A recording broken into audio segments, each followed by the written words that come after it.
হযরত মুহাম্মদ সাল্লাল্লাহু আলাইহি ওয়াসাল্লামের সময়ের একটি কোরআন পাওয়া গেছে।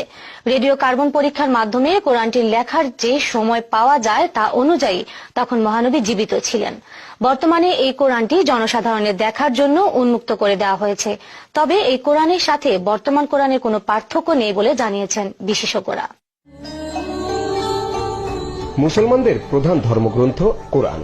মুসলমানদের বিশ্বাস আল্লাহর এই বার্তা, যা কিনা হযরত মুহাম্মদ সাল্লাল্লাহু আলাইহি সাল্লামের মাধ্যমে পৃথিবীতে মানুষের কল্যাণে অবতরণ হয়েছে।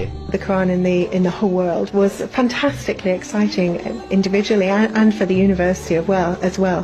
I mean, we were expecting it to be early, but we did not, I think, in our wildest dreams, expect that it would roughly correlate to. Birmingham ইউনিভার্সিটির লাইব্রেরির মধ্যপ্রাচ্য বিষয়ে প্রাচীন গ্রন্থের সেকশনে পাওয়া গেছে মুহাম্মদ সাল্লাল্লাহু আলাইহি সাল্লামের সময়ের একটি কোরআন, যেটি কিনা কয়েকশো বছরে কারো নজরে আসেনি।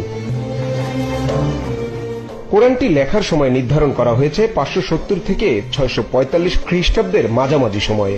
হযরত মুহাম্মদ সাল্লাল্লাহু আলাইহি সাল্লাম মারা যান 632 খ্রিস্টাব্দে। এই তথ্য অনুযায়ী মহানবী সাল্লাল্লাহু আলাইহি সাল্লাম তখন বেঁচে ছিলেন। The person who actually wrote it may well have known the Prophet Muhammad. He would have seen him probably. He would maybe have heard him preach. He may have known him personally.